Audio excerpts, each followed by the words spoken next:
కొన్ని సందర్భాల్లో భార్యాభర్త అనే వాళ్ళ బాండింగ్ ఎమోషనల్ అండర్స్టాండింగ్ వేరే ఉంటుంది. Third person, it can be వాళ్ళ పేరెంట్స్ కానీ వీళ్ళ పేరెంట్స్ కానీ థర్డ్ పర్సన్ కిందికి వస్తారు. సో ఈ థర్డ్ పర్సన్ ఇన్వాల్వ్మెంట్తో గొడవలు పెరిగే సందర్భాలు చాలా ఉంటాయి. వైఫ్ అండ్ హస్బెండ్కి కూడా పర్సనల్ స్పేస్ ఉండాలి. సో వీళ్ళ పేరెంట్స్ కానీ ఇటు పేరెంట్స్ కానీ అన్లెస్ వీళ్ళు వెళ్ళి కావాలని కూర్చొని అప్రోచ్ అయితే తప్పిస్తే వాళ్ళు ఇన్వాల్వ్ కాదు. అంటే మన వైవాహిక వ్యవస్థకు చట్టపరంగా ఉన్న సపోర్ట్ ఏంటి? మీడియేషన్ పంపించడం జరుగుతుంది. సమాజాన్ని లెక్క చేయకుండా మనం ఉండేది సమాజంలోనే కదా. ఈ సమాజాన్ని లెక్క చేయని ధోరణి పెరగడానికి గల కారణాలు ఏంటంటారు? నువ్వు లేకపోతే నా బతకలేనా, నీతో నాకేంటి అని ఒక ధోరణి అహం కిందికి మారిపోయింది. మగవాడు చెప్తే వినాలి ఆడదనుకున్న ధోరణి తప్పే. ఆడవాళ్ళు నాకు ఇండిపెండెన్స్ వచ్చింది కాబట్టి నేను ఏమైనా అంటాను అనే ధోరణి అది తప్పే. చిన్న వాటికే, చాలా చిన్న వాటికే ఈరోజు విడాకుల దాకా వెళ్తున్నారు, గొడవలు అంటున్నారు. అడ్జస్ట్మెంట్ మెంటాలిటీ అనేది 1% కూడా లేకుంటుంది. అసలు పిసినారితనం మేడం, ఆ పిసినారితనంతో నేను చాలా కష్టమవుతుంది నాకు. చెల్ల ఇంకా బాధపడదు, నీ కారు కొంటారులే అన్నాడు.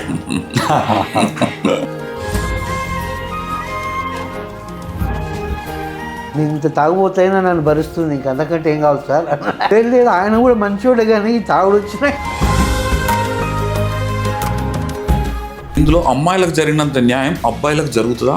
కేవలం మగవాళ్ళని హింసించడానికి, మగవాళ్ళని బాధ పెట్టడానికి, మగవాళ్ళని పీడించడానికి ఇవన్నీ తయారు చేసి ఇవన్నీ సుప్రీంకోర్టు కూడా కామెంట్ చేసిన జరిగింది. అది కేవలం భర్తని హింస పెట్టాలి, భర్తని బాధ పెట్టాలి. భర్త చాలా మంచివాడు.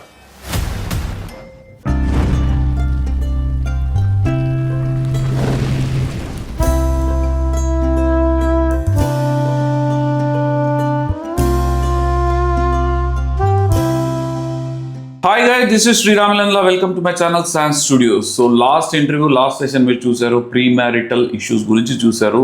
సో సేమ్ వేస్తోని మనం ఈరోజు పెళ్ళి అయిపోయిన తర్వాత వచ్చే సమస్యలు, వైవాహిక జీవితంలో జంటలు అనుభవించే సమస్యలు, వాటికి సామాజిక పరిష్కారాలు కానీ న్యాయపరమైన పరిష్కారాలు కానీ ఇవన్నిటి గురించి ఈరోజు అయితే చర్చించుకుందాం. సో లాస్ట్ వీడియో మీకు నచ్చిందని అనుకుంటున్నాను. సో ఈ వీడియో కూడా పూర్తిగా చూడండి. అంటే ఎవరైతే వివాహ బంధంలో ఉండి సమస్యలు ఎదుర్కొంటున్నారో, సామాజిక సమస్యలు కానీ మానసిక సమస్యలు ఎదుర్కొంటున్నారో వాళ్ళకి ఎంతో కొంత హెల్ప్ కావాలనే ఉద్దేశంతో స్టార్ట్ చేస్తున్న వీడియో ఇది. సో మన గెస్ట్లు అయితే రెడీ ఉన్నారు. Let us start the show. నమస్కారం సార్. నమస్కారం మేడం, మనం లాస్ట్ సెషన్లో మాట్లాడుకున్నట్టు ప్రీ మ్యారిటల్ ఇష్యూస్ గురించి మనం చాలా మాట్లాడుకున్నాం. సో ఈరోజు అంటే పెళ్లి చేసుకున్న వాళ్ళు, మ్యారీడ్ పర్సన్స్ ప్రాబ్లమ్స్ వాళ్ళకన్నా చాలా ఎక్కువ ఉంటాయి. ఇంకా వాళ్ళు మనం లాస్ట్ టైం మాట్లాడుకుంటే తక్కువ ప్రాబ్లమ్స్ ఉంటే వీళ్ళకు చాలా ఇష్యూస్ ఉంటాయి. సో ఈ ఇష్యూస్లో కొన్ని మనకు తోచినన్ని మనం అడ్రస్ చేసేసి ముందుకెళ్దాం. ఓకే. సో వైవాహిక జీవితం స్టార్ట్ చేసిన దంపతులు అనొచ్చు, మనం కప్పులు ఎవరైనా కూడా సో ముందుకెళ్ళేటప్పుడు వాళ్ళ దైనందిక జీవితంలో చాలా ఇష్యూస్ వస్తాయి. మెంటల్ కండిషన్, మెంటల్ ఇష్యూస్ కానీ, లేకుంటే బయట వాళ్ళు ఎదుర్కొన్న వాళ్ళు కానీ, చుట్టుపక్కల వాళ్ళతో కానీ ఇష్యూస్ చాలా వస్తుంటాయి. సో ఇట్లాంటి ఇష్యూస్ వచ్చినప్పుడు దాన్ని వాళ్ళు ఎంత సంయమనం పాటించాలి, ఏ విధంగా పరిష్కరించుకోవాలి భార్యాభర్త?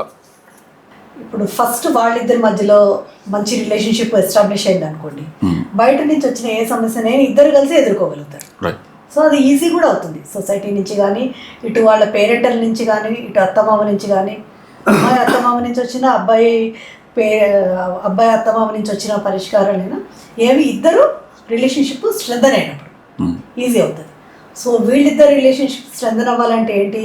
ఒకటే మార్గం, ఇద్దరు మెచ్యూర్డ్ ఇండివిజువల్స్ అయి ఉండాలి. మెచ్యూర్డ్ ఇండివిజువల్స్ అని అన్నప్పుడు పెళ్ళైన తర్వాత ఒకరికొకరు బెస్ట్ ఫ్రెండ్స్గా ఉండే అవకాశాలు ఉంటాయి, కానీ ఇమ్మీడియట్గా సింక్ అవ్వడం కొంచెం టైం పడుతుంది కదా. అయితే ఒక చిన్న ఉదాహరణ చెప్తాను నేను. ఒక కపుల్కి పెళ్ళైన తర్వాత ఫస్ట్ టైము అమ్మాయి అత్తగారింటికి వెళ్తుంది కదా.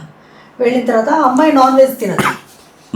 అయితే వాళ్ళ అత్తగారు అమ్మాయికి పచ్చళ్ళు ఉంటాయి కదా, అంటే కూరగాయలతో చేసినవి, కొడుక్కి నాన్ వెజ్ పెట్టేసింది, అమ్మాయికి పచ్చడి వేసి పెట్టింది. పెడితే భర్త ఏం చేశాడు? కొత్తగా పెళ్ళయింది, అమ్మ అదేంటి పచ్చడి వేసి పెట్టావు, ఎగ్ తింటుంది కదా తను, నువ్వు ఎట్లా చేస్తావని అన్నం నుంచి లేసేళ్ళి ఎగ్స్ కొనుక్కొచ్చి వాళ్ళ అమ్మతో ఎగ్ కర్రీ చేపించి పెట్టించాడు. ఆ క్షణం ఆ అమ్మాయి లోపల ఒక ఎమోషనల్ బాండ్ ఎలాంటిది డెవలప్ అయ్యి ఉంటుంది చెప్పండి. నాకు తనకు ఒక ఇంపార్టెన్స్, నా భర్తకి దృష్టిలో నేను ఎంత ఇంపార్టెంట్ అని ఫీల్ అయింది కదా. ఆ క్షణం అయితే ఫీల్ అయింది, అదే అయిపోయింది. అంటే చాలా ఒక గ్రాటిట్యూడ్ వస్తుంది హస్బెండ్ మీద. అదే అదే భార్యాభర్త ఇంటికి అత్తగారు వచ్చింది కొంతకాలం తర్వాత. వాళ్ళ అమ్మని కూడా అలాగే చూసుకున్నాడు ఆయన.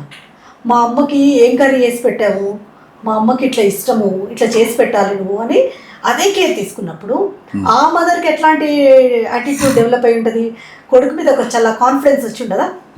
అంటే ఒక హస్బెండ్ అనేవాడు ఇద్దరు వైపులా బ్యాలెన్సింగ్ ఉన్నప్పుడు ఆ క్షణము వాళ్ళ అమ్మకి కొంచెం కోపం వస్తే వచ్చిండొచ్చు, కానీ భార్యకైతే ఒక గౌరవం పెరిగింది కదా భర్త మీద. అట్లనే అదే అమ్మకి ఇక్కడ ఒక కాన్ఫిడెన్స్ వచ్చింది, ఒక విశ్వాసం వచ్చింది కొడుకు మీద, ఒక ధైర్యం వచ్చింది కదా. ఇట్లా ఆ టైంలో ఈ అమ్మ ఏమనుకుంటుందో అని అనుకోకుండా భార్యకి ఇంపార్టెన్స్ ఇచ్చిండు. ఇక్కడ నా భార్య ఏమనుకుంటుందో అని అనుకోకుండా వాళ్ళ అమ్మకి ఇంపార్టెన్స్ ఇచ్చిండు. ఇట్లా బ్యాలెన్సింగ్ ఉన్నప్పుడు టైంతో తెలుస్తుందేమో కానీ బట్ బ్యాలెన్సింగ్ ఉన్నప్పుడు రిలేషన్షిప్స్ అట్లా రైట్ఫుల్ మంచిగా ఎస్టాబ్లిష్ అవుతాయి, స్ట్రెంథన్ అవుతాయి. అప్పుడు వాళ్ళు బయట నుంచి వచ్చే ఎట్లాంటి సమస్యనైనా, ఇప్పుడు ఫర్ ఎగ్జాంపుల్ అత్తగారు వచ్చారు, ఆ అత్త ఏమో అంటున్నారు ఫర్ ఎగ్జాంపుల్, అంటుంటే భార్య వచ్చి అమ్మ నువ్వు అట్లా అనకు, అదేదో నా కోపంలో నీకు అట్లా చెప్పేశాను ఆయన మీద, అదేం లేదులే అని అన్నారనుకో, అప్పుడు ఏమవుతుంది ఏమవుతుందండి ఆయనకి ఓకే నా భార్య నన్ను వెనకేసుకొస్తుంది అంతే కదా అని ఒక ఫీల్ వస్తుంది. కేరింగ్ ఉంది, దాన్ని కేర్ చేస్తుంది, ఉంది నా వైపు. జనరల్గా ఇలాంటివి జరగవు. ఇవన్నీ కూడా ఎమోషనల్ బాండ్ క్రియేట్ కావడానికి దోహదపడుతుంది మీరు చెప్పిన ఎగ్జాంపుల్స్ అన్ని కూడా. ఇట్లాంటి ఒక మెచ్యూరిటీ డెవలప్ అయితే ఎట్లాంటి సమస్యనైనా ఇరు వర్గాలు ఎదుర్కోవచ్చు. సో ఇట్లాంటి మీరంటే ఈ మెంటాలిటీ డెవలప్ కావాలంటే మొదటి నుంచి వాళ్ళు ఎలాంటి కేర్ తీసుకుంటే ఇలాంటివి వస్తాయి అంటారు? అంటే వాళ్ళ అమ్మగారింటి దగ్గర కానీ బిఫోర్ మ్యారేజ్ కానీ ఇవన్నీ అక్కడి నుంచి వచ్చినాయి కదా ఇవన్నీ. అంటే వాళ్ళ మెంటాలిటీ సడన్గా పెళ్లి కాగానే మారదు కదా. సో వాళ్ళు పెరిగిన వాతావరణం మీద కూడా ఆధారపడి ఉంటుంది ఖచ్చితంగా కూడా. సో వీళ్ళకి ఆ వాతావరణం కల్పించాలంటే అంతకుముందు పేరెంట్స్ ఎలాంటి వీళ్ళకు చెప్పి పంపించాలంటారు? ఒక అత్తగారింటికి పంపించేటప్పుడు అమ్మాయికి కానీ, లేదంటే కోడలు వచ్చేటప్పుడు కొడుకు కానీ, వీళ్ళ ఎట్లా కోఆర్డినేట్ చేసుకోవాల్సి ఉంటుంది? జనరల్గా ఇక్కడ ఏం జరుగుతుందంటే అండి, కొడుక్కి పెళ్ళవ్వంగానే కొంగును పట్టుకొని వెళ్ళిపోతాడు, పెళ్ళం కొంగును పట్టుకొని వెళ్ళిపోతాడు అని ఒక ఫీల్ ఉంది. ఆ ఫీల్ ఉండేసరికి ఆ కొడుకు ఏం చేస్తున్నాడు అంటే వాళ్ళ అమ్మని ప్లీజ్ చేయడమే సరిపోతుంది లైఫ్ లాంగ్. ఆ ప్లీజింగ్ తోటి ఇక్కడ రిలేషన్షిప్స్ డిస్టర్బ్ అయిపోతున్నాయి కదా. ఆ మదర్ అయ్యో నీకు పెళ్ళైంది, ఇప్పుడే వచ్చింది, అమ్మాయికి ఇంపార్టెన్స్ ఇవ్వాలి నువ్వు అని చెప్పగలిగింది అనుకోండి, అలాంటి ఒక అనవసరమైన మాటలు వదలకుండా, అప్పుడు ఏమవుతుందండి ఆ ఫ్యామిలీ సక్సెస్ఫుల్గా ఉంటుంది. ఒకటి చిన్న ఉదాహరణ, కొత్తగా పెళ్ళైన తర్వాత వాళ్ళిద్దరు జంట వచ్చి కలిసి ఉంటున్నారు. వాళ్ళ ఇంటికి వాళ్ళ చుట్టాల వాళ్ళు వచ్చి వాళ్ళ ఇంట్లోనే ఉంటున్నప్పుడు అమ్మాయి తల్లి ఏమంటది, కొత్తగా పెళ్ళయింది ఇప్పుడే నా కూతురికి, వీళ్ళు వచ్చి ఇళ్లలో ఉంటే ఎక్కడ వీలు అవుతుంది అని అంటారు కదా జనరల్గా. కానీ ఆ అమ్మాయి మదర్ ఏం చేసింది, లేదు బాధ్యతలు ఉంటాయి, ఫ్యామిలీ ఉండాలి, చెయ్యాలి నువ్వు అని చెప్పింది.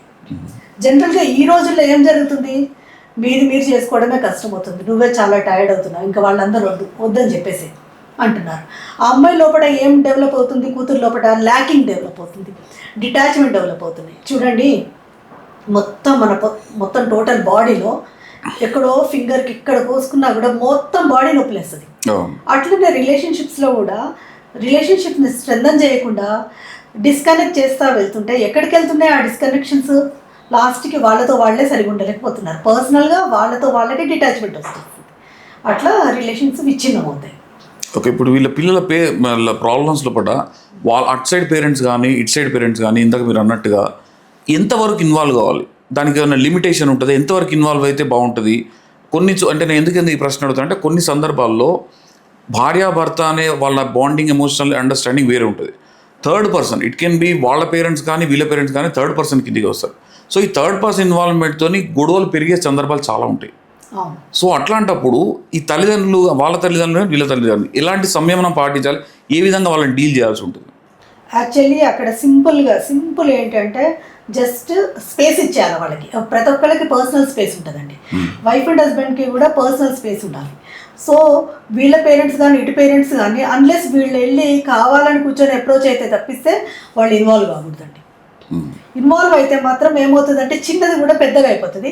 ఒకవేళ ఇన్వాల్వ్ అయ్యే పరిస్థితులు వచ్చినా దాన్ని సింప్లిఫై చేయాలి. Unless it is harmful. Magnify చేయకూడదు. సో మీరు చెప్పండి సార్, ఇప్పుడు ఉన్న వైవాహిక జీవితం మీద, అంటే వైవాహిక వ్యవస్థ మీద, హిందూ వైవాహిక వ్యవస్థ కావచ్చు, భారతీయ వైవాహిక వ్యవస్థ కావచ్చు, సో దీని మీద లా పరంగా కానీ చట్టపరంగా కానీ ఎలాంటి సపోర్ట్ ఉన్నది దీనికి? అంటే మన వైవాహిక వ్యవస్థకు చట్టపరంగా ఉన్న సపోర్ట్ ఏంటి? చట్టం అనేటప్పటికీ లాస్ట్లో వస్తుందండి ఏదైనా కూడా. వాళ్ళకి అన్ని సమస్యలు అన్నీ వచ్చి ఇదంతా వచ్చాక వాళ్ళు కోర్టుకు వస్తారు. కోర్టుకు వచ్చినప్పుడు కోర్టు సపోర్ట్ అనేది ఏర్పడుతుంది. దానికి ముందుగా ఏంటంటే నేను ఏం చెప్పదలుచుకున్నానంటే,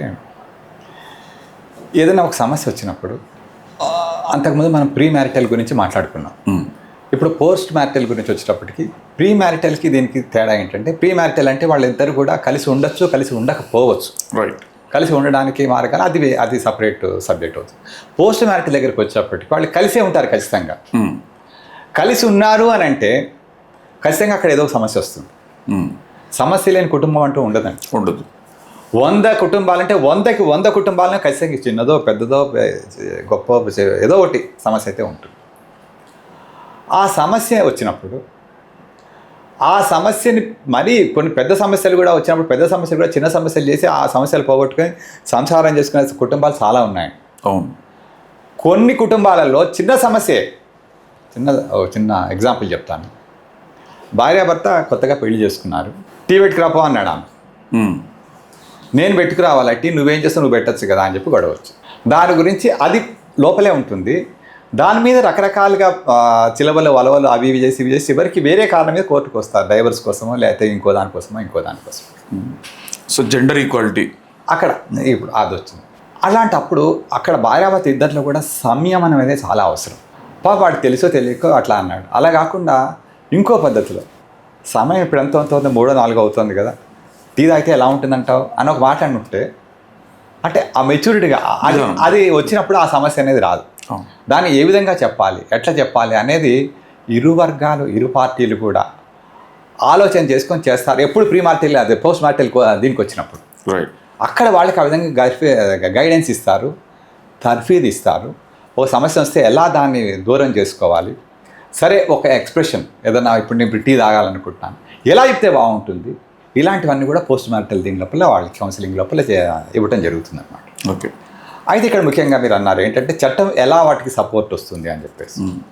సరే ఇప్పుడు సపోజ్ ఏది టీ ఇందాక టీ పెట్టుకోమని అన్నాను కదా, ఆ ఇష్యూలోనే వాళ్ళు చిలికి గాలివానే కోర్టు దాకా వెళ్ళారు డైవర్స్ కోసం. వెళ్ళినప్పుడు కోర్టు ఏం చేస్తుందంటే వాళ్ళిద్దరిని కూడా మీడియేషన్ పంపించడం జరుగుతుంది అన్నమాట. అంటే ఏదైనా సరే ఒకసారి మాట్లాడించి చూపిస్తే వాళ్ళిద్దరిని ఏమైనా కలిసే అవకాశం ఉంటుందా, ఏ రే ఆఫ్ హోప్ అని చెప్పేసి ఒక చిగురు లాంటి ఒక ఆశ అన్నమాట కోర్టుకి. కలిపి ఉండాలనే కోర్టు కూడా చూస్తుంది, విడగొట్టాలని చెప్పి చూడదు. అయితే అక్కడ ఏమవుతుందంటే ఇప్పుడు మీరు అన్నట్టు అక్కడ కోర్టు వారి సపోర్ట్ అవసరం ఉంటున్నాము. అక్కడ మీడియేషన్ సెంటర్స్ పెట్టడం జరిగింది కోర్టు వారి ఆధ్వర్యంలోని. అక్కడ ఇద్దరు పార్టీని పిలుస్తారు, భార్యని భర్తని పిలిచి కూర్చోబెట్టి మాట్లాడతారు. ఒక మధ్యవర్తి ఉంటాడు, అతను పాత్ర పోషిస్తాడు.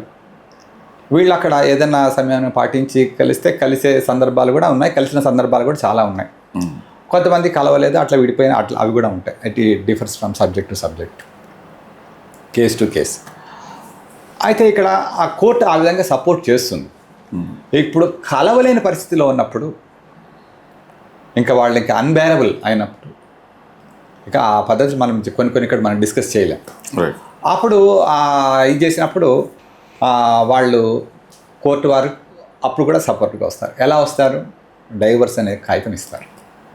అది కోర్టు వారు సపోర్ట్ ఇచ్చినట్టే కదా, అంటే వాళ్ళ జీవితంలో విడిపోవచ్చు అన్నమాట. లీగల్ పరంగా వాళ్ళని ఎవరి జీవితంలో వాళ్ళని విడిపోవచ్చు, విడిపోతారు. తర్వాత మళ్ళీ ఎవరు వాళ్ళు బతుకుతారు, వాళ్ళు ఇంకోళ్ళు పెళ్లి చేసుకుంటారు, వీళ్ళు ఇంకోళ్ళు పెళ్లి చేసుకుంటారు.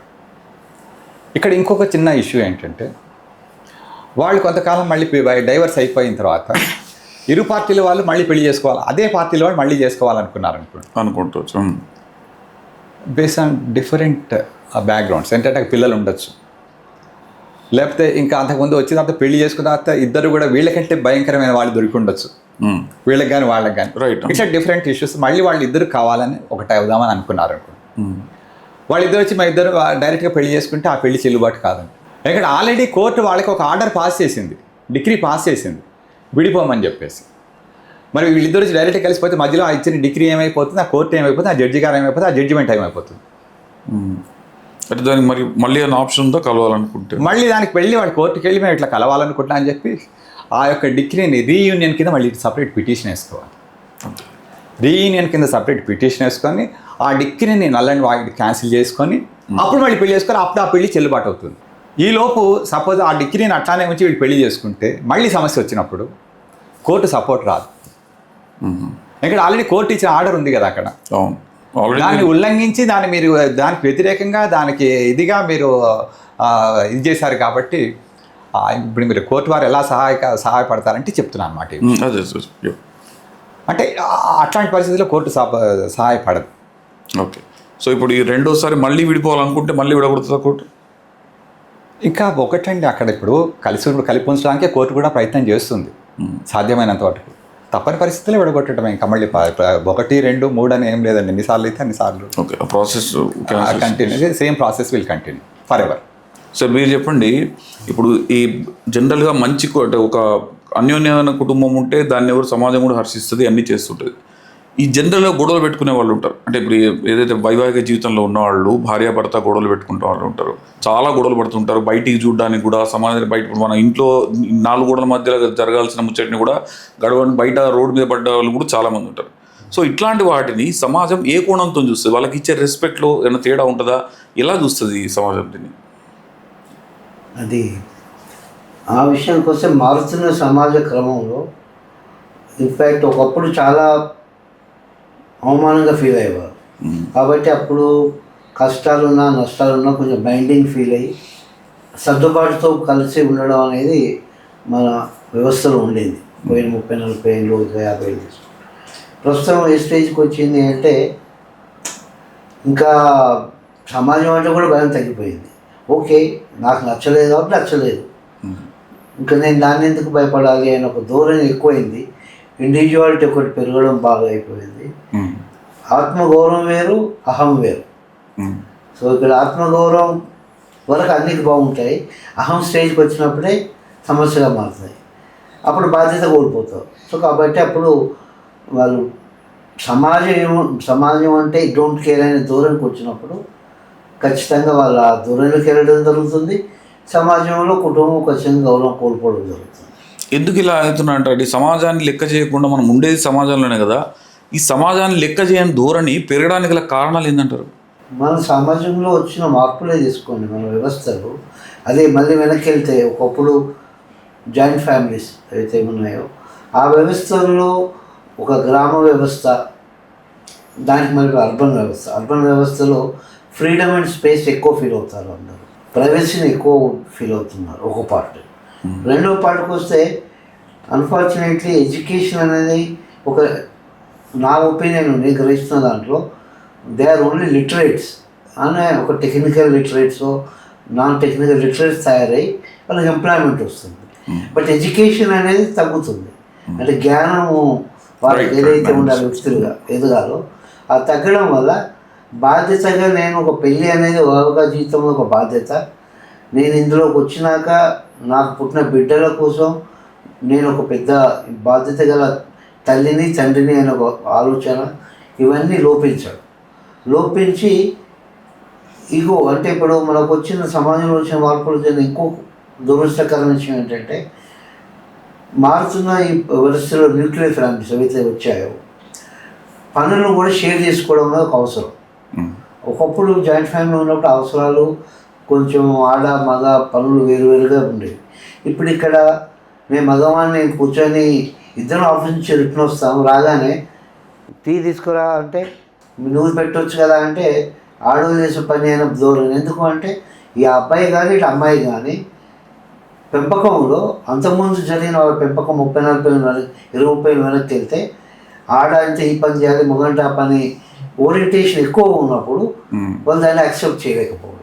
సో ఇలాంటి క్రాషెస్ సమాజంలో వచ్చే మార్పులు, దాన్ని కరెక్ట్గా లేదు మారుతున్న సిచ్యువేషన్లో ఎప్పుడైతే నా భార్య సంపాదించాలి, నేను సంపాదించాలి, అప్పుడే కుటుంబం నిలబడుతుంది అన్నప్పుడు బాధ్యతగా ఫీల్ అవ్వడము, అటు భర్తకు ఉండడము, సంపాదించడం అంత మాత్రాన నేను తన గౌరవం ఇవ్వకపోవడం అనేది హక్కు అనే స్పెషల్ క్వాలిఫికేషన్ నాకు రాదు. నేను ఎంత సంపాదించినా భర్తని గౌరవించాలనే భావన భార్యకు కానీ అంటే అక్కడ సంపాదనకు స్థానాలకు తావు లేకుండా వ్యక్తుల మధ్య ఏర్పరుచుకున్న బంధాన్ని గౌరవించే ఒక ధోరణి కోల్పోవడము ఇవన్నిటికీ కారణాలు. Too much of financial independence కూడా ఒక కారణం అవుతుంది. దాంట్లో వచ్చిన అరగెన్స్ అంటే వాళ్ళకు ఉండే పరిణతి, అంటే వాళ్ళకు ఉండే మ్యాచ్యూరిటీ. ఎందుకంటే ఈ అవగాహన సంపాదన వేరు, బంధాలు వేరు, రెండింటిని కలిపి జతగా వేరే చూడలేకపోతున్నారు. ఇంకొకటి ఏమవుతుంది, ఇంత పాత సమాజంలో నెగిటివ్ పార్టీలోకి వెళ్తే ఒక మహిళ ఎక్కువ మటుకు డిపెండెంట్ లైఫ్ ఉండేది. ఇప్పుడు ఇండిపెండెంట్ అయిపోయింది. నువ్వు లేకపోతే నేను బతకలేనా, నీతో నాకేంటి అని ఒక ధోరణి అహం కిందికి మారిపోయింది. అది ఫ్రీడమ్ కింద ఉంటే వేరు, నాతో మర్యాద గౌరవం ఇచ్చిపుచ్చుకునేదని ఒక భావన పెంచి ఉందాము కలిసి ఉందాము అనే భావనను పెంపొందించుకున్న ధోరణి నుండి పోయి నువ్వు లేకపోతే నాకేంటి నేను ఉండలేనా. మీరు అన్నట్టు ఇదివరకు ఇప్పుడు అలా వాళ్ళు అనుకుంటే ఇదివరకు మగవాళ్ళు కూడా అట్లా అనుకునేవాళ్ళు కదా.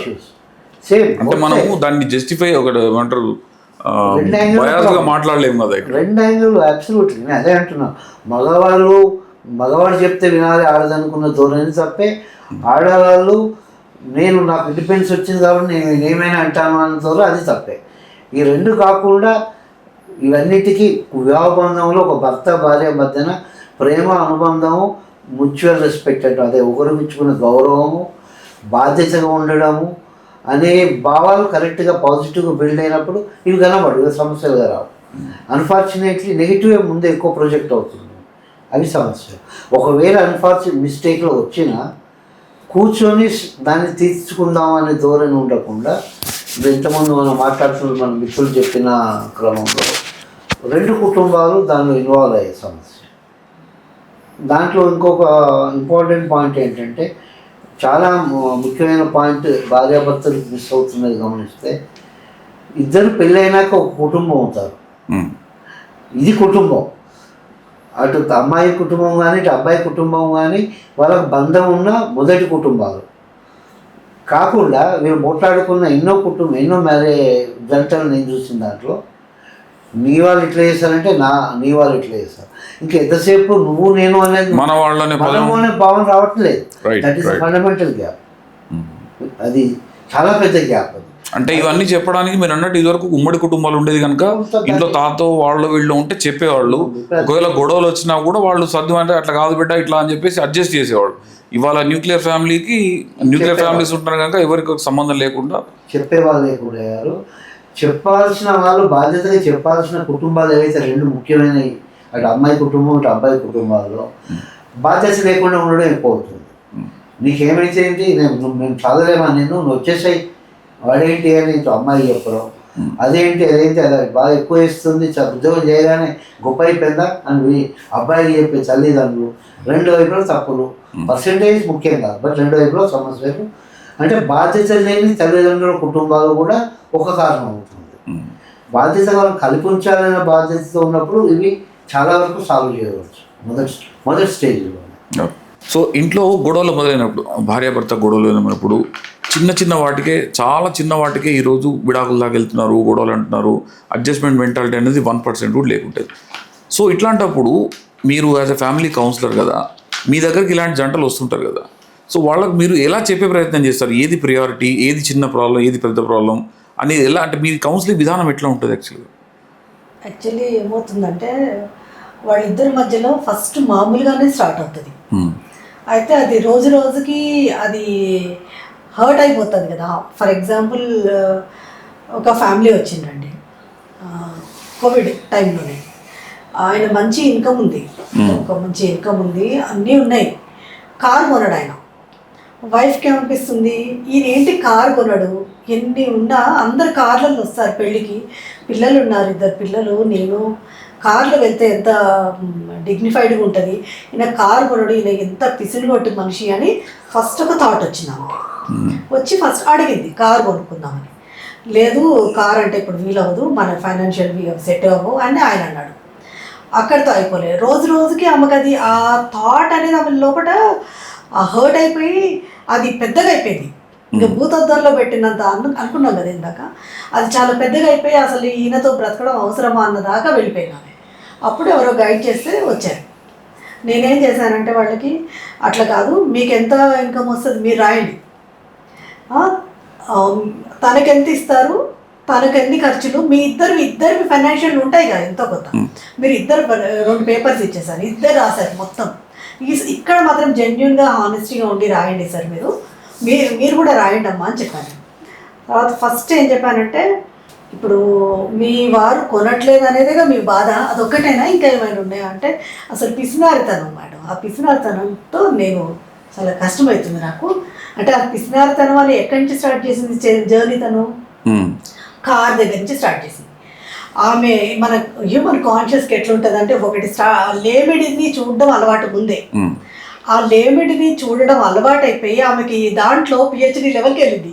ఇక ఆయనవన్నీ నెగిటివ్సే కనపడడం స్టార్ట్ అయిపోయినాయి. అట్లాది బాగా ముదిరిపోయింది ప్రాబ్లం. ఆయన అంటే నీకు ఆమె అంటే ఆ ఇద్దరికి పడకుండా అయిపోయింది. వద్దు ఈ రిలేషన్షిప్ లెటర్ స్టాప్ అన్న కాడికి వచ్చేసింది. ఆయన కూడా విసిగిపోయాడు. అయితే అక్కడ నేను ఆయనకి చెప్పాను, ఇప్పుడు ఇది జరిగింది కదా, ఏం జరిగింది, మీరేం చేశారు, ఆమె నన్ను జడ్జి చేస్తుంది, నన్ను క్రిటిసైజ్ చేస్తుంది, నేను కారు కొనట్లేదు అని అంటుంది కానీ నన్ను అర్థం చేసుకోవట్లేదు అని అనుకుంటున్నారు.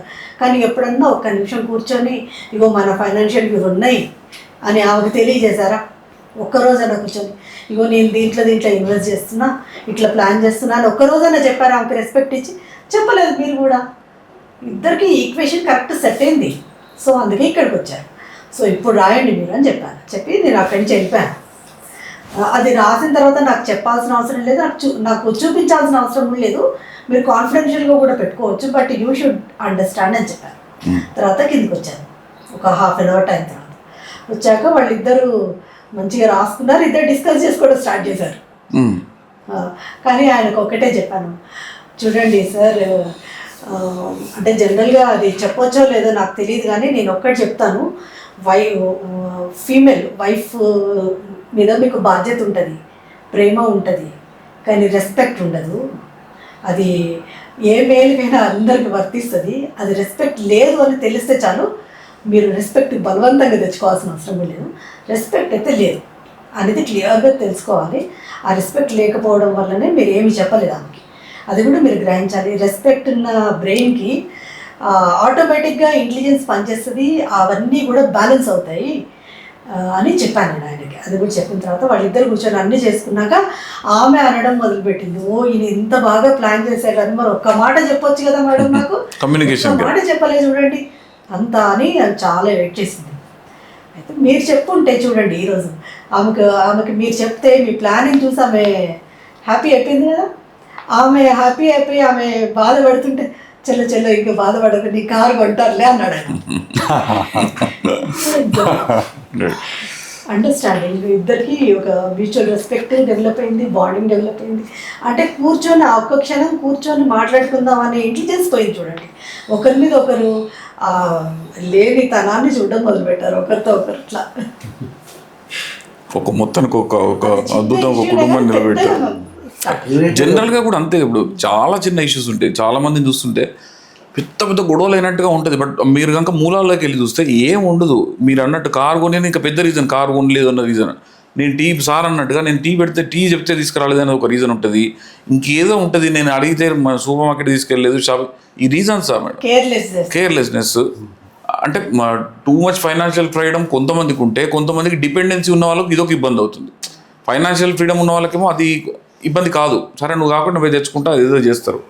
కానీ కొంతమందికి ఇలా కూడా అవుతుంది కదా, ఎవరైతే డిపెండెన్సీ అనుకుంటారు, ఇప్పుడు వీళ్ళు వాళ్ళని చూసి అనుకుంటున్నారు మళ్ళీ మాకు కూడా అట్లుంటే మేము కూడా హ్యాపీగా పోయేవాళ్ళం కదా అని చెప్పేది. అంటే ఇంకొక ఎగ్జాంపుల్, ఒక అతను వచ్చారు, ఆయన ఒక్కరే వచ్చారు, ఎందుకు వచ్చారో తెలియదు. వచ్చిన దగ్గర నుంచి గొడవ పెద్దగా మాట్లాడుతున్నారు ఆయన. ఓకే, ఆయన మాట్లాడుకుంటే ఆయన ఫ్రీ అయిపోతారులే అని కామ్గా ఉన్నాను నేను. చాలాసేపు అట్లాగే మాట్లాడాడు, అన్నీ చెప్తూనే ఉన్నారు వైఫ్ మీద, అసలు కంటిన్యూస్గా చెప్పుకుంటున్నారు. ఓకే చెప్పుకోనిలే ఫ్రీ అయిపోతారని.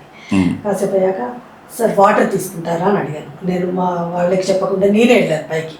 వెళ్ళేసి ఒక ప్లేట్లో శాండ్ పోసాను, రాళ్ళు వేసాను, పగడాలు వేసాను, ముత్యాలు వేసాను, ఏదో కొన్ని ప్రీషియస్వి కూడా, కొన్ని స్టోన్స్, వైట్ స్టోన్స్ అట్లా అన్నీ వేసాను. వేసి కిందికి తీసుకొని వెళ్ళాను ప్లేట్. సార్ దీంట్లో ప్రీషియస్ అనిపించినవి తీయండి అంటే ఆయన టక ముత్యాలు పగడాలు అవి తీశాడు అన్నట్టు. అదేంటి సార్ రాళ్ళు అవి ఉంచుకొని అవి తీయకుండా కొన్ని ఉన్నాయి ఇవి తీస్తున్నారు ఏంటి అన్నాను. ఇవి కదా మేడం ప్రీషియస్, అవి ఎట్లా రాళ్ళు ప్రీషియస్ ఏముంది ఎక్కడ పడితే అక్కడ దొరుకుతాయని అన్నారు. మరి అదే కదా సార్, మనుషులు అన్నీ ఉంటాయి కానీ మీ ఆవిడలో కూడా కొన్ని ప్రీషియస్ ఉంటాయి కదా, మీరు అవి నోటీస్ చేయకుండా కంటిన్యూస్గా మీరు బ్లేమింగ్లో క్రిటిసిజంలోకి వెళ్ళిపోతున్నారు కదా ఆమె మీద. కొన్ని మంచివి కూడా ఉంటాయి కదా, కొంచెం పేపర్ మీద పెట్టరా అని అన్నాను. కొంచెం కామ్ డౌన్ అయ్యి నెక్స్ట్ డే వచ్చి పెడతానన్నాడు. ఆ రోజుకి వీలవ్వదు కదా దానికి, కానీ నెక్స్ట్ డే వచ్చి పాప నిజంగానే రాశారు ఆయన. రాసి స్లోగా ఎనీవే నవ్ రిలేటెడ్ ఎగ్జాక్ట్గా అదే టోన్లో జరిగింది, కాంటెక్స్ట్ వేరు. నేను ఒక కేర్లో ఇంతకుముందు పనిచేస్తాను, అంగన్వాడీ కార్యకర్త. అదే actual one of the very good performing anganwadi కార్యకర్త పేరు ఉండింది.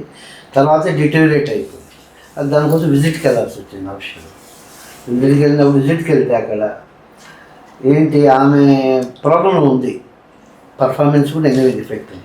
ఏంటంటే అప్పుడు సూపర్వైజర్ ఎవరైతే నాతో ఉన్నారో ఆమె అంది, సార్ యాక్చువల్ ప్రాబ్లం ఆమెది, ఫ్యామిలీ చాలా ప్రాబ్లం, ఆయన తాగేసి గొడవ అయిపోతుంది చనిపోయి అంటే.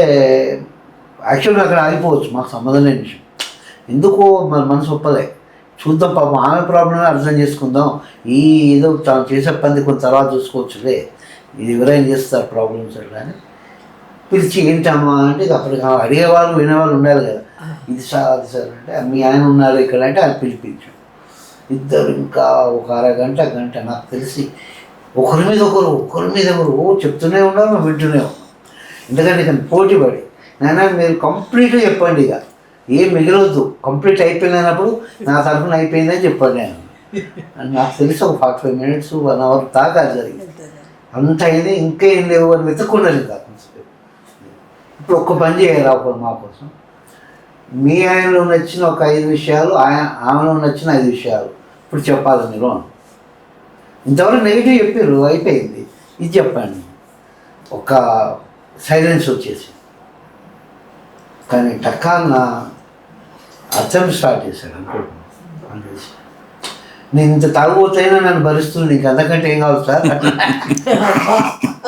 అలా మొదలుపెట్టి దాని ఉపయోగ దండం పెట్టాలి, పిల్లల్ని చూసుకుని. ఆమె అప్పుడు లేదు ఆయన కూడా మంచివాడే కానీ తాగుడు వచ్చినాయి. ఇక అది ఎట్లా అయిపోయిందంటే వాళ్ళే సంజయ్ ఎవరైనా మాట్లాడారు. నా తోడు ఒకరు 1-2 weeks సూపర్వైజర్ ఉండింది అంతే కేర్లో ఉన్నప్పుడు. సో అది వాళ్ళు ఎంత రిలాక్స్ అయిపోయి they begin to connect. In fact నాకు తెలిసిన తర్వాత ఆ సూపర్వైజర్ ఇన్ఫర్మేషన్ ఉంటుంది, మళ్ళీ చాలా అంటే పాజిటివ్ లైఫ్లోకి వచ్చారు అని నాకు ఇన్ఫర్మేషన్. అంటే నేను అప్పుడు అర్థమైంది నాకు కూడా లైఫ్లో, ఈవెన్ నా పర్సనల్ లైఫ్ నేను కూడా ఏదైనా బాగా నెగిటివ్ ఫీల్ అవుతే పాజిటివ్ ఏముందో ముందు మన వైఫ్లో వెతకాలి. తను కూడా అలానే ఓర్నోరు, ఎందుకంటే హ్యూమన్ బీయింగ్స్ ఎప్పుడో ఒకసారి మనము అలా అవుతుంటాం సమయంలో. So how do we overcome అంటే మనం ఆ నెగిటివ్ చూసి ఆపేసి పాజిటివ్ చూడడం కొంచెం మొదలెడితే, మీరు అన్నట్టు ముత్యాలు అవి వెతకాలి మొదలెడితే ఖచ్చితంగా అది మన సొల్యూషన్ అవుతుంది.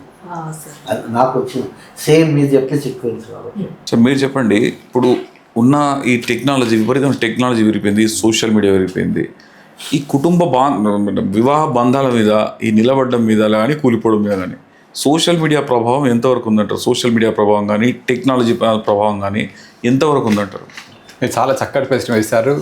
సబ్జెక్టు కంటెస్ట్ యాక్చువల్గా ఏంటంటే పురాతన కాలం అంటే 20 years 30 years బ్యాక్, ఇవి మా మ్యారేజ్ దాదాపుగా 35 years బ్యాక్ జరిగింది. ఆ రోజుల్లో ఏంటంటే తల్లిదండ్రుల సంబంధాలు చూసేవాళ్ళు. యాక్చువల్గా మన అబ్బాయి వాళ్ళది ఇంట్లో పెరిగిన, ఇప్పుడు నాకు 25 years వాళ్ళ ఇంట్లో పెరిగాను, వాళ్ళతో ఉన్నాను కాబట్టి వాడి మేనరిజము తర్వాత వాడి లక్షణాలు అన్నీ తెలుసు కాబట్టి ఆ అబ్బాయికి ఏ అమ్మాయి అయితే సూట్ అవుతుంది అని చెప్పేసి ఆ యాంగిల్ ఆలోచన చేసి ఆ విధంగా అమ్మాయిని తీసుకొచ్చేవాడు. అలాగే అమ్మాయికి కూడా వాళ్ళు కూడా చూసి ఆ అబ్బాయిని కూడా ఇట్లా అయితే సరిపోతుంది, అమ్మాయికి ఇట్లా టెంపర్మెంట్ ఉంది, వీడితే సరిపోతాడు ఇట్లా అని చెప్పేసి వాళ్ళు తీసుకొచ్చి చూసేవాళ్ళు, సెట్ చేసేవాళ్ళు. ఇద్దరికీ కూడా ఏదో రకంగా ఇదయ్యేది. అప్పుడు ఏంటంటే పెద్దలంటే భక్తిభావం ఉండేది, గౌరవ భావం ఉండేది, భయం ఉండేది, అన్ని రకాల ఇది ఉండేది. ఒక పూజనీయ స్థానంలో చూసేవారు వారు. వాళ్ళు బాధపడతారు మనము సరిగా లేకపోతే అన్న దీంతో కూడా వాళ్ళు ఏదో రకంగా అడ్జస్ట్ అయ్యేవాళ్ళు. అలా సంబంధాలే దాదాపు 100% సక్సెస్ అయ్యాయి ఆ రోజుల్లో.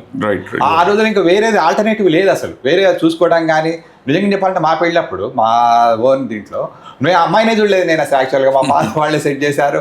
అప్పుడు నాకు సెంట్రల్ గవర్నమెంట్ జాబ్ యాక్చువల్గా అయినా కూడా మేము అంత ఇది లేదు. మా పేరెంట్స్ చూశారు, తర్వాత ఓకే అన్నారు, తర్వాత చేసేసుకున్నాం, అయిపోయింది. ఇప్పుడు హ్యాపీగా ఉన్నాం. మాకు ఇద్దరు పిల్లలు, వాళ్ళిద్దరు అమెరికాలో ఉన్నారు, బ్రహ్మాండంగా ఇది నడుస్తాం. అట్లా అంటే మాకు సమస్యలు లేవా?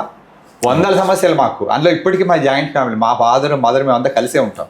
మా పిల్లలు, మా 3 తరాలు మా ఇంట్లో ఉన్నాయి ఇప్పుడు. అట్లా అనమాట. అంటే ఇప్పుడు సమస్యలు లేని ఇదంతా ఉండదు, ప్రతి చోట ఉంటాయి. దాన్ని అర్థం చేసుకోవాలి. ఆ అర్థం చేసుకునే మెచ్యూరిటీ అవసరం. తర్వాత ఆ మెజారిటీ అంటే ఆ మేజర్ ఇది కూడా అవసరం. అంటే అక్కడ సమయస్ఫూర్తి అనేది చాలా అవసరం. దాని సమస్య వస్తే దాన్ని ఎట్లా దాన్ని అర్థం చేసుకోవాలి, ఎట్లా దాన్ని దాటవేయాలి, ఎట్లా మన పబ్బం కట్టుకోవాలి, ఎట్లా ఈరోజు ఇది జరుపుకోవాలి, అంతే తప్పించి దాన్ని పట్టించుకొని ఎట్లా దాన్ని ఎండు చూడాలి అని ఆ కాన్సెప్ట్కి వెళ్ళకూడదు ఏ కుటుంబం కూడా. దాన్ని ఎట్లా మనం ఓవర్కమ్ కావాలి, ఎట్లా మనం బయటపడాలి, తర్వాత ఎట్లా ముందుకు వెళ్ళాలి.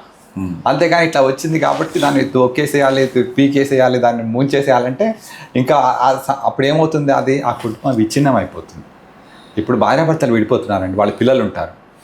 భార్యాభర్తలు విడిపోవడానికి డైవర్స్ అనేది ఒక ఇది ఉంది. కానీ వాళ్ళ పిల్లలు ఏమైపోతారు అక్కడ? పిల్లలు విడిపోవడానికి తల్లిదండ్రులుగా పిల్లలు విడిపోవడానికి ఎటువంటి చట్టం లేదండి. వాళ్ళు బతికినంత కాలం మీరు తల్లిదండ్రులే. మీరు విడిపోయినా భార్యాభర్తలు ఇద్దరు, పిల్లలు బతికినంత కాలం మీరు తల్లిదండ్రులే.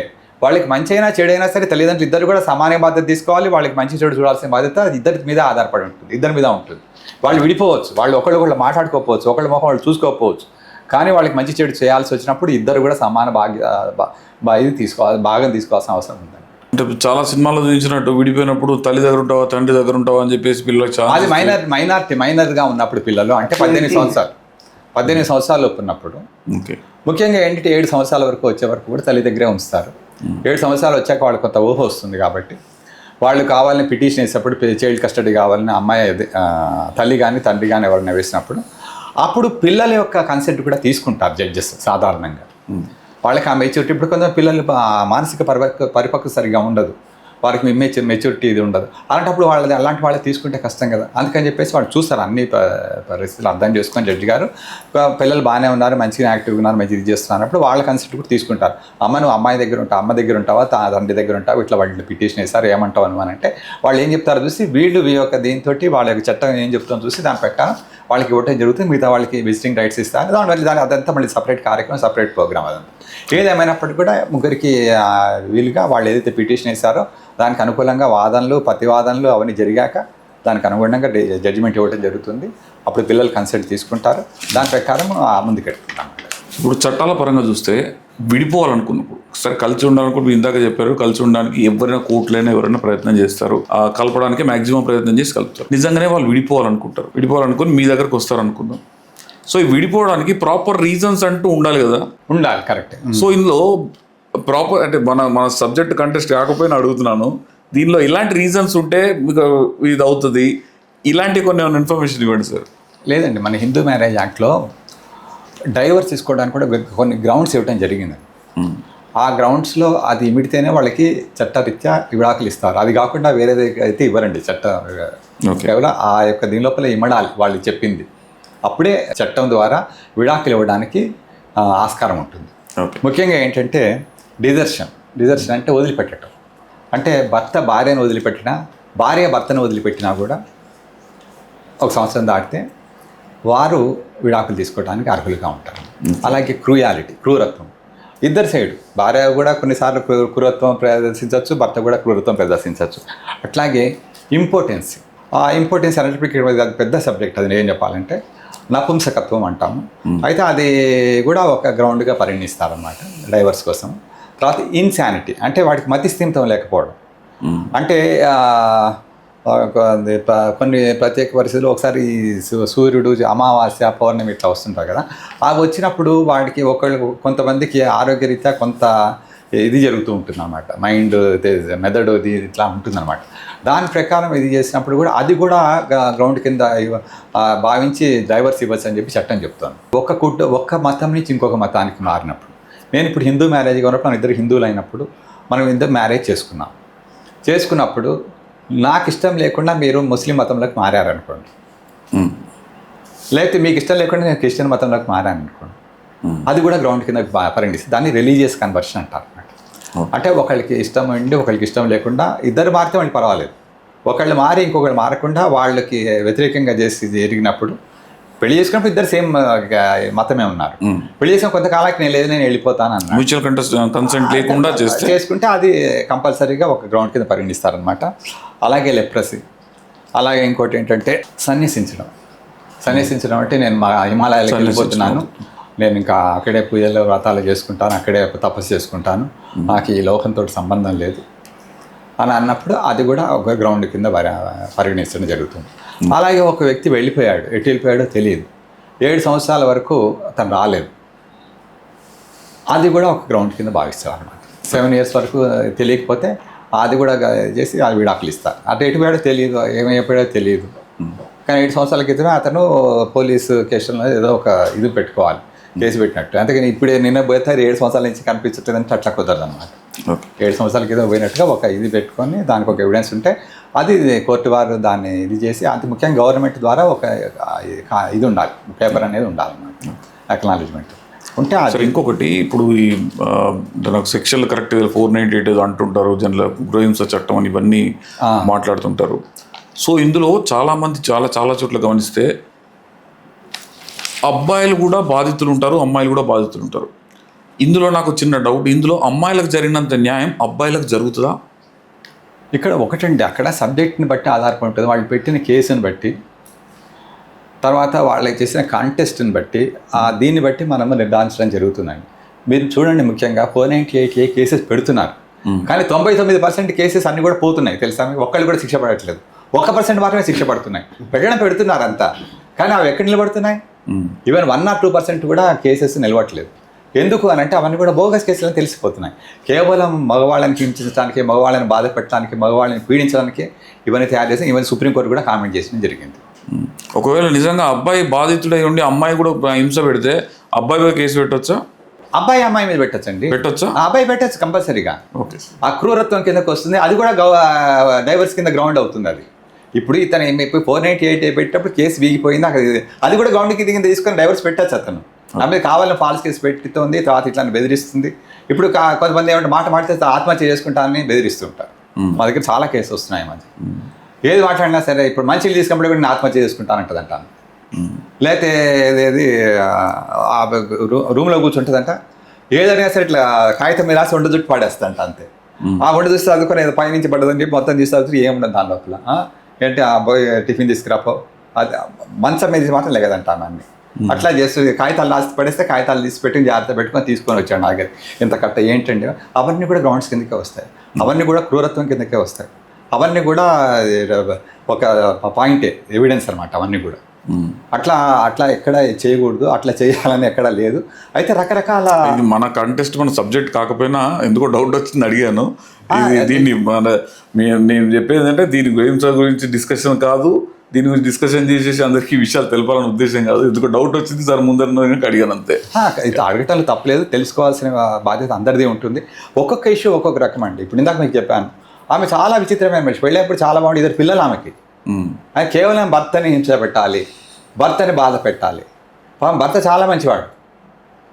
అయితే లక్కీగా మా ఇద్దరు కలిపేశామనుకోండి, కలిపేశాము, తర్వాత మన బోతు హాయ్ అని చెప్తుంటే నేను ఎవరైనా చూపిస్తే వీళ్ళు తర్వాత చూసి వీళ్ళ మాట్లాడలే. సరే, ఇప్పుడు చాలా మ్యారేజ్ కేసెస్లో ఈ డౌరీ, వరకట్నం ఇవన్నీ చాలా పాత్రలు పోషిస్తాయి. ఎందుకంటే ఇప్పుడు ఈ సబ్జెక్ట్ వచ్చినప్పుడల్లా ఇంట్లో గొడవలు పెరుగుతుంటాయి. మీకు తెలిసినట్టు అమ్మాయిలు నేను డౌరీ ఇచ్చాం కదా, ఇక్కడ సబ్జెక్టు ఇవన్నీ పెరుగుతుంటాయి. సో దీన్ని తగ్గించాలంటే ఏం చేయాలి సార్? ఏం చెప్పాలంటే, వరకట్న సమస్య ఇప్పుడు కానీ 1965లోనే చట్టం వచ్చింది మనకి. వరకట్నం తీసుకున్నా ఇచ్చిన ఇద్దరు కూడా శిక్షార్హులే, చట్టం అదే చెప్తాం. సరే, వరకట్నం ఇచ్చినా కూడా శిక్షార్హుడే, తీసుకున్నా కూడా శిక్షార్హుడే.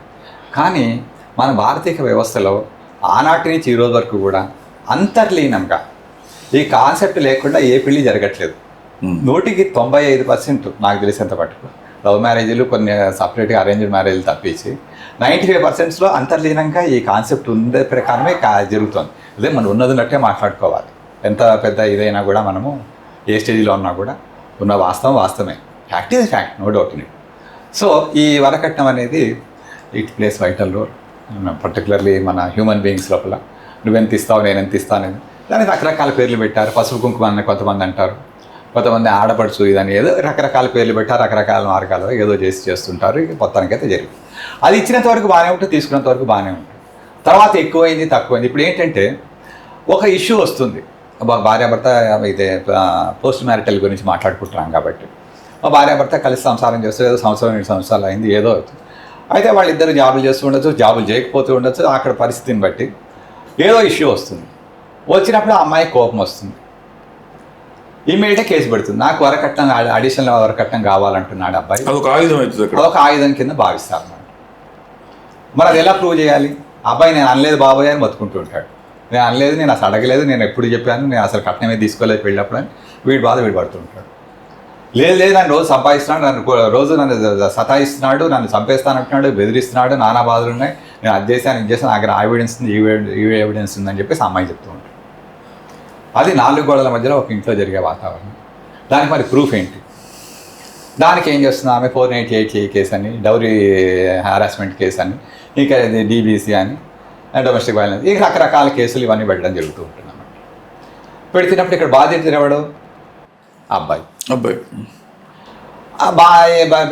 బాధ పెట్టేది ఎవరు? అమ్మాయి. మరి ఇద్దరు భార్యాభర్తలు. మరి ఇప్పుడు ఇట్లాంటి కేసులు వచ్చినప్పుడు, ఇట్లాంటి కేసులు పెట్టినప్పుడు మరి ఆ సంసారం మళ్ళీ తర్వాత కలిసి సంసారం చేయగలుగుతారా వారు? కష్టమవుతుంది కదా. కానీ అట్లా కేసులు పెట్టినప్పుడే వీళ్ళు ఇరు పార్టీలు కూడా ఆలోచించుకోవాల్సిన అవసరం ఉంటుంది. ఎందుకంటే వాళ్ళకి పిల్లలు ఉండొచ్చు. మరి వాళ్ళ పిల్లల పరిస్థితి ఏంటి? వాళ్ళు చదువుతుంటారు, పెద్దగా అవుతుంటారు, రకరకాలు, కొంతమంది తింటానికి కూడా తిండి ఉండదు. కానీ పౌరుషానికి మాత్రం తక్కువేం ఉండదు. గొడవలుగానే ఉంటుంది. తర్వాత అల్లకల్లోలం అయిపోతుంది కుటుంబం. తర్వాత పిల్లలు కూడా భారత పౌరులు, వాళ్ళ జీవితాలు, తర్వాత వాళ్ళ యొక్క ముందు ఫ్యూచర్, భవిష్యత్తు అంతా కూడా అంధకారంగా తయారవుతుంది. అవన్నీ కూడా దృష్టిలో పెట్టుకొని వాళ్ళు ఏ స్టెప్ తీసుకున్నా సరే జాగ్రత్తగా తీసుకోవాలి. నిజంగా అలాంటిది ఉంటే దానికి తగ్గట్టుగా మీడియేషన్ సెంటర్స్ ఉన్నాయి, కౌన్సిలింగ్ సెంటర్స్ ఉన్నాయి. ఇందాక మనం అనుకున్నట్టు ప్రీ మ్యారిటల్ ఉంది, పోస్ట్ మ్యారిటల్ ఉంది, రకరకాలు ఉన్నాయి కౌన్సిలింగ్ సెంటర్స్. ఇప్పుడు అన్నిటికి వెళ్ళాలంటే కూడా, ఇప్పుడు కోర్టుకి వెళ్ళాలన్నా వీటికి అన్నిటికీ ఎక్స్పెన్సెస్, అండ్ కోర్టులో పోతే కేసు తెమలదు. కొన్ని లక్షల కేసులు భారతదేశంలో పెండింగ్లో ఉన్నాయి, లక్షల కేసులు అంటారు. సో ఇవన్నీ పెండింగ్లో ఉండి వీళ్ళు కొత్తగా కోర్టుకి వెళ్తే వీళ్ళకి న్యాయం జరగచ్చు, జరగకపోవచ్చు. And justice delayed is justice delayed అన్నట్టుగా కొన్నిసార్లు లేట్ అయినప్పుడు వీళ్ళు కలిసిపోవచ్చు, లేదంటే జస్టిస్ జరగకపోవచ్చు. వాళ్ళు కూడా చనిపోయే పరిస్థితి ఉంది చాలా పరిస్థితుల్లో. కోర్టులో కేసు వేసిన వాళ్ళు లేరండి, చాలా మంది చనిపోయారు. సో ఇట్లాంటప్పుడు వాళ్లకు అవుట్ ఆఫ్ కోర్టు కానీ, లేకుంటే కోర్టుకు పోకుండా ఇంకేమైనా ప్రత్యామ్నాయ మార్గాలు ఏమైనా ఉన్నాయా? మంచి క్వశ్చన్ వేశారండి, చాలా మంచి ప్రశ్న ఇది. మనకి ప్రత్యామ్నాయ పరిష్కార మార్గాలు అని చెప్పేసి ఒక ఇది ఉందండి. యాక్చువల్గా 1996లోనే ఆర్బిట్రేషన్ కన్సిలియేషన్ అనే యాక్ట్ అని ఒకటి తీసుకురావడం జరిగింది. దానికి చట్టబద్ధత కూడా ఇవ్వటం జరిగింది. దానిలో ఆర్బిట్రేషన్కి కన్సిలియేషన్కి సపరేట్గా ఇది ఇవ్వటం జరిగింది అనమాట, నిర్వచనం ఇవ్వటం జరిగింది. దాని ప్రకారం ప్రత్యేకంగా ఈ ప్రత్యామ్నాయ పరిష్కార మార్గాల ద్వారా ఈ యొక్క సమస్యలు ఏదైతే వస్తుందో వాటి పరిష్కారం చేసుకోవచ్చు అనమాట. అయితే అక్కడ దాని లోపల అప్పుడు 1996 లోపల ఈ ఆర్బిట్రేషన్ కన్సిలియేషన్ పెట్టినప్పుడు మీడియేషన్ అనేది యాడ్ చేయలేదు అక్కడ. దాన్ని ఈ మధ్య రీసెంట్గా గుర్తించారు. మీడియేషన్ కూడా చాలా అవసరము. మీడియేషన్ కాన్సెప్ట్ ఇప్పుడు కొత్తగా వచ్చింది కాదండి. దాన్ని 2023 లోపల ఒక యాక్ట్గా తయారు చేయడం జరిగింది, బిల్లు రూపంలో ఉంది ప్రస్తుతానికి అది. దాన్ని ఇప్పుడు ఏంటంటే ఆ మధ్యవర్తిత్వం అనే దానికి ఒక చట్టబద్ధత కల్పించి దాని ద్వారా తొందరగా పరిష్కారం చేసుకోవచ్చు సమస్యలు అని చెప్పటం ఇది జరుగుతుందన్నమాట. ముఖ్యంగా ఏంటంటే ఇది ఒక క్రియ అండ్ ఒక ప్రక్రియ అనమాట. ముఖ్యంగా నిష్ణాతులైన 15 సంవత్సరాల మంచి అనుభవం ఉన్న, జ్ఞానం కలిగిన, మంచి పరిజ్ఞానం కలిగిన అడ్వకేట్లు చూస్ చేసుకొని వారికి 40 గంటల ట్రైనింగ్ ఇవ్వటం జరుగుతుందన్నమాట. నిష్ణాతులైన ఢిల్లీ నుంచి, తర్వాత బాంబే నుంచి, రకరకాల బెంగళూరు నుంచి రకరకాలుగా వాళ్ళు తర్ఫీదు పొందిన శిక్షకులు వచ్చి వీళ్ళకి ట్రైనింగ్ ఇస్తారు. ఏదైనా ఒక సమస్య వచ్చినప్పుడు ఎలా పరిష్కారం చేయాలి, దాన్ని దీంట్లో తీసుకురావాలి, దాని క్రియ ఎలా ప్రారంభించాలి, ఆ ప్రక్రియ ఎలా క్లోజ్ చేయాలి అనే దాని మీద వాళ్ళు ట్రైనింగ్ ఇవ్వటం జరుగుతుంది అనమాట. చాలా మంచి కాన్సెప్ట్ అది. నిజం చెప్పాలంటే ఇరు పార్టీలు కూడా హ్యాపీగా ఉంటారు. భారతదేశం మొత్తం కూడా సుఖశాంతులతోటి వర్ధిల్లుతుంది నిజంగా ఇదంతా కూడా ఇంప్లిమెంట్ అయిన రోజు. ఈ కోట్లలో ఇప్పుడు దాదాపుగా 140 కోట్ల జనాభా ఉన్నప్పుడు దాదాపు ఎన్నో లక్షల కేసులు పెండింగ్లో ఉన్నాయి. ఇవన్నీ చేయడానికి 150 సంవత్సరాలు పడుతుందని చెప్పి రీసెంట్గా సుప్రీంకోర్టు వారే చెప్పడం జరిగింది. మరి ఆ 150 సంవత్సరాలు అంటే అప్పటివరకు ఎవరు బతుకుతారు, ఎవరు బతుకురు అవన్నీ కూడా ఇంకా అర్థం కాని సమస్య. అలా కాకుండా ఏదైనా ఒక సమస్య వచ్చినప్పుడు వారి జీవితకాలం మొత్తం కాకుండా, ఇప్పుడు చాలామంది కేసులు వేశారు, వాళ్ళందరూ కూడా చనిపోవడం జరిగింది. ఆ కేసు ఇంకా కేసులుగానే ఉండిపోయాయి. అలా కాకుండా వారు ఉన్నత కాలంలో 1 సంవత్సరం 2 సంవత్సరాల్లో లేదా 5 నెలలు 6 నెలల లోపల వారి యొక్క సమస్యలు పరిష్కారం అయిపోతే ఇద్దరికి కూడా అమికబుల్గా, అది కూడా వారి యొక్క ఆనందానికి అవధులు ఉండవు. ఏంటంటే ముఖ్యంగా మీడియేషన్ కాన్సెప్ట్ ఏంటంటే విన్ విన్ పొజిషన్. ఇప్పుడు కోర్టుకి వెళ్ళారనుకోండి, ఒక పార్టీ ఓడిపోతే ఒక పార్టీ గెలుస్తుంది. ఇక్కడ మీడియేషన్ లోపల అలా కాదనమాట, ఇద్దరు పార్టీ కూడా గెలుస్తారు. అంటే ఒకప్పుడు నేను మీకు 1,00,000 రూపాయలు ఇచ్చాను, తర్వాత కొన్ని సంవత్సరాలతో మీరు ఇవ్వలేకపోయారు, కోర్టుకి వెళ్ళారు. కోర్టుకి వెళ్తే మీరు గెలుస్తారు, నేను ఓడిపోతాను, లేకపోతే నేను గెలుస్తాను, మీరు ఓడిపోతారు. అప్పుడు ఓడిపోయినప్పుడు ఏడ్చిన వాడేమో, గెలిచిన వాడేమో నవ్వుతాడు, వీడేమో ఓడిపోతారు. ఇక్కడ మధ్యవర్తిత్వంలో అలా ఉండదండి. అప్పుడు ఇలాగే ఇద్దరిని కూర్చోబెడతారు, వాళ్ళు ఒక ప్రక్రియ నేను చెప్తాను అది ఎలా జరుగుతుంది. ఇప్పుడు ఆ ఇద్దరిని కూర్చోబెట్టేప్పుడు ఒక అండర్స్టాండింగ్ తీసుకొస్తారు.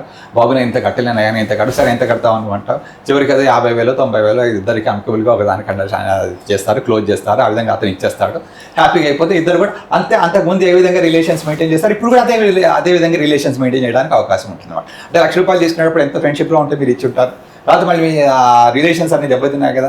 అదే కోర్టుకు పోయి ఉంటే మీకు ఆ రిలేషన్స్ అట్లానే కంటిన్యూ అయ్యి మళ్ళీ మీరు అప్పీల్కి వెళ్ళే వాళ్ళు ఇంకా పెరిగిపోతుండే, ఆ పగలు ప్రతీకారాలు ఇవన్నీ కూడా. అదే మీడియేషన్ చేస్తే కనుక ఆ రిలేషన్స్ ఏవైతే సుహృద్భావ వాతావరణం లోపల ఇద్దరికి అమికబుల్గా ఒక సెటిల్మెంట్ వచ్చినప్పుడు ఆ మీడియేటర్ మీకు వాళ్ళకి ఈ విధంగా ఆప్షన్స్ చెప్తారనమాట. ఇట్లా చేస్తే ఇట్లా అవుతుంది, ఇట్లా అవుతుంది. చెప్పినప్పుడు వాళ్ళు ఒక అండర్స్టాండింగ్కి వస్తారు, చక్కగా వాళ్ళ యొక్క కాన్సెప్ట్ ఇది చేసుకుంటారు. తర్వాత సుహృద్భావ వాతావరణం లోపల వారి యొక్క సమస్యలు ఒకరికొకరు చెప్పుకుంటారు. 10 సంవత్సరాలు జరిగే కేసు దాదాపు 5-6 నెలల లోపల 4 సిట్టింగ్ లోపల అయిపోతుంది. ఒక్కోసారి 5-6 నెలలు కూడా పట్టదు, ఒక వారం రోజుల్లోనే క్లోజ్ అయిపోతుంది. ఇప్పుడు ఇది వీళ్ళకి ఎలా ఉపయోగపడుతుంది, వైవాహిక జీవితంలో ఉన్న వాళ్ళు వీళ్ళకి ఎలా వాళ్ళకి ఎలా, ఇప్పుడు ఇందాక మనం అనుకున్నట్టుగా వరకట్న బాధితులు అనుకోండి, 498A బాధితులు అనుకోండి, DVC బాధితులు అనుకోండి, భార్యాభర్త ఇద్దరు కూడా సాధారణంగా భార్య భర్త మీద కేసు పడుతున్నాడు. కానీ ఇక్కడ ఇంకో కాన్సెప్ట్ ఉంది, చాలామందికి తెలియదు. భర్త కూడా కేసు పెట్టచ్చండి భార్య మీద DVCలో, కానీ చాలామందికి ఆ విషయం తెలియదు. ఆ డెఫినేషన్ జరిగితే ఆ లోపల క్లియర్గా ఇవ్వటం జరిగింది. సరే అది కొన్ని ప్రత్యేక పరిస్థితులు అనుకోండి, అది వేరే విషయం. ఏదేమైనప్పటికీ కూడా DVC అంటే కేవలం భార్యని బాధ పెడతాడు కాబట్టి 4 గోడల మధ్యలో జరిగింది కాబట్టి భార్య భర్త మీద పెట్టాలని అక్కడ ఎక్కడా లేదండి. అది భర్త కూడా పెట్టచ్చు, భార్య కూడా పెట్టచ్చు. డౌరీ కేసు అంటారా? హింస, గృహ హింస. కేవలం డౌరీ అనేది కాదు, రకరకాల అది సమస్యను బట్టి దీన్ని. ఏదేమైనప్పుడు ఇప్పుడు చివరికి అది ఏదేమైనప్పుడు కూడా కోర్టు వారి దృష్టిలోకి వచ్చింది. అంటే కోర్టులో కేసు వేయడం జరిగింది, కోర్టు వారి దృష్టికి వచ్చినప్పుడు కోర్టు వారు ఏం చేస్తారు, మీరు చెప్పింది నిజమా కాదా, తర్వాత ఎంత బట్టి ఇది ఉంది కోర్టు వారికి కూడా తెలియదు, మీరు ఇచ్చిన పేపర్లను బట్టి. తర్వాత వాడు ఏం చేస్తారంటే ఫస్ట్ ఆ దీంట్లోకి వెళ్ళేటప్పుడు, ఆ పరిధిలోకి వెళ్ళే ముందే వీళ్ళగా ముందు ఒక కన్సిలియేషన్ లేకపోతే ఒక మీడియేషన్ పెట్టి చూద్దాము అని చెప్పేసి అఫీషియల్గానే, అంటే కోర్టు వారి దగ్గర తర్ఫీదు పొందిన ఒక మీడియేటర్ ద్వారా మీడియేషన్ అరేంజ్ చేస్తారు భార్యాభర్తల మధ్యలో. అక్కడ వాళ్ళు ఒక అండర్స్టాండింగ్కి వచ్చి వాళ్ళు కనుక ఆ సమస్యలు పరిష్కారం చేసుకుంటే కోర్టులో కేసు ఉంటుంది, హ్యాపీగా వాళ్ళ జీవితాన్ని వాళ్ళు గడుపుతారు. సో దాన్ని ఇల్లీగల్ ఎంటిటీ ఇచ్చేస్తారు, అంటే కోర్టు యాక్సెప్ట్ చేస్తుంది, కోర్టు యాక్సెప్ట్ చేస్తుంది. తర్వాత కోర్టు కేసు కొట్టేస్తుంది, హ్యాపీగా ఉండమని చెప్తుంది. వాళ్ళకి కొంత పీరియడ్ పెడతారు, అబ్జర్వేషన్ పీరియడ్ అని చెప్పేసి. లోపల హ్యాపీగా ఉంటారు వాళ్ళు, కేసు క్లోజ్ అయిపోతుంది, హ్యాపీగా ఉంటారు. ఇంకా ఆ విధంగా చేయడంతో ఏంటంటే మైక్రో లెవెల్లో ఇండిపెండెంట్ ఫ్యామిలీకి మాక్రో లెవెల్లో ఇండియా మొత్తంలో కూడా తీసుకుంటే ఎలాంటి ప్రాబ్లం లేదు. ఈ చిన్న కుటుంబాలన్నీ హ్యాపీగా ఉంటే భారతదేశంలో అన్ని కుటుంబాలు హ్యాపీగా ఉన్నట్టే కదా, అట్లా అన్ని ఆ విధంగా చూసుకుంటే. కాబట్టి ఇక్కడ ఇంకోటి ఏంటంటే ఈ మధ్యవర్తిత్వం గురించి ఒక నిమిషం మీకు చెప్పాలనుకుంటున్నాను. ఈ మధ్యవర్తిత్వం అనేది చాలా చాలా ఇంపార్టెంట్ అండి. ఈ ప్రస్తుత సమాజం లోపల ఒక సుశిక్షితుడైన మీడియేటర్ ఉంటాడు. అతను ఏంటంటే ఇరు పార్టీల మధ్య లోపల కూడా ఒక సమస్య వచ్చినప్పుడు అతను ఏం చేస్తాడంటే ఒక క్రియను అవలంబిస్తాడనమాట. ఇద్దరు పార్టీలు ఫస్ట్ కూర్చొని ఒక ఫెసిలిటేటర్గా మధ్యలో కూర్చొని వారి యొక్క ఆప్షన్స్, వారి యొక్క ఇష్యూస్ ఫస్ట్ వాళ్ళ ముందు పెడతాడు. ఫస్ట్ వాళ్ళ ఇష్యూస్ వాళ్ళు చెప్తారు, వీళ్ళ ఇష్యూస్ వీళ్ళు చెప్తారు. చెప్పడానికి పూర్తిగా అవగాహన కలిగించుకొని ఉంటాడు. అదే మీరు రెగ్యులర్ కోర్టుకి వెళ్తే ఆ జడ్జి గారికి ఆ విషయం పైన ప్రత్యేకమైన ఇది ఉండకపోవచ్చు, కానీ ఇక్కడ కూర్చున్న వ్యక్తికి మాత్రం మీడియేటర్కి పూర్తి అవగాహన ఉంటుంది. అది ఇక్కడ కూర్చుంటాడు, మధ్యలో కూర్చుంటాడు, తర్వాత కూర్చోబెడతారు పార్టీలు ఇద్దరిని కూడా, వాళ్ళకి ఆప్షన్స్ చెప్తారు. వాళ్ళే ఒక అంగీకారానికి వచ్చే విధంగా ఇతను ఒక క్రియని అవలంబిస్తాడనమాట. అంటే ఎట్లా చేయాలి ఏంటనే అక్కడ కూర్చున్నప్పుడు వారికి మాత్రమే అర్థమవుతుంది. వారు ఆ విధంగా స్టెప్స్ తీసుకున్నప్పుడు వాళ్ళలో ఒక అండర్స్టాండింగ్కి వచ్చినప్పుడు అక్కడ ఇష్యూ ఇది అవుతుంది. ఒక్కోసారి వాళ్ళకి ఒక సమస్యకి ఒక అంగీకారానికి రాలేకపోతారు.